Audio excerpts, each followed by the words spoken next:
वो अंदर समुद्र के गहराई में भी उन्होंने अपना स्थान बनाया हुआ है।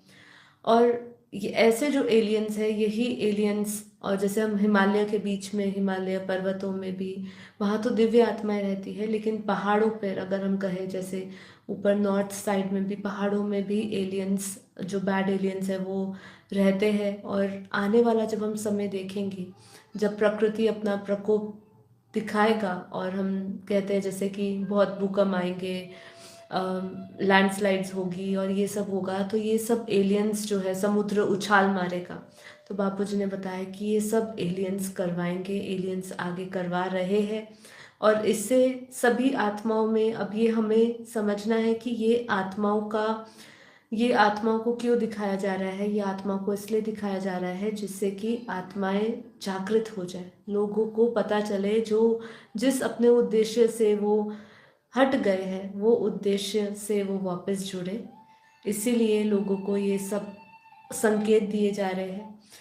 तो ये हमें समझना है कि एलियंस का अस्तित्व पूरी धरती पर है। अब यहाँ पे सवाल, हम थोड़ा सा जानकारी और एक आर्टिकल से शेयर करते हैं। तो यहाँ कह रहे हैं, ये सवाल वर्षों से चर्चा और जिज्ञासा का विषय बना रहा है। एलियंस जो परग्रही प्राणी हैं के अस्तित्व को लेकर कई वैज्ञानिक शोध, प्राचीन ग्रंथों के उल्लेख और कल्पनाएं सामने आई गई है। हालांकि ये कहना मुश्किल है कि एलियंस हमारे ग्रह के लिए खतरा है या नहीं, लेकिन इस विषय पर विभिन्न दृष्टिकोण से विचार किए गए। ये मैंने आपको स्टार्टिंग में ही बताया। यहाँ पे ये समझना, कहना, इसके बारे में बहुत ही सटीक ढंग से कहना इसलिए मुश्किल है क्योंकि हम उनके सिग्नल्स को नहीं पकड़ सकते, उनके संकेतों को नहीं पकड़ सकते। वो हमारी तरह इस पांच तत्वों में नहीं है, तो उनको जानना, समझना बहुत ही मुश्किल है। पर आजकल जैसे मैंने कहा कि कई लोग हिप्नोसिस, हिप्नोथेरेपीज कर रहे हैं, पास्ट लाइफ रिग्रेशंस कर रहे हैं, साइकिक पावर्स रखने वाले हैं, वो ये सब संदेश ऊपर से दिया जा रहा है कि वो मानवता को ये संदेश पहुंचाए कि वो एग्जिस्ट करते हैं।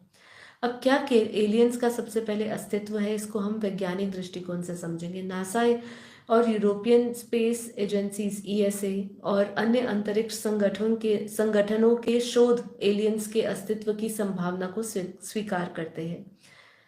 ब्रह्मांड में अरबों गैलेक्सी और ग्रहों के होने के कारण ये संभव ही नहीं कि कहीं ना कहीं जीवन मौजूद हो। मतलब ये ऐसा संभव ही नहीं कि कहीं जीवन मौजूद ना हो। ग्रह और गैलेक्सियों के इतने सारे होने का, ये जो ब्रह्मांड में है, उसका कारण यही है कि संभव है कि यहाँ कहीं ना कहीं जीवन मौजूद हो, और वो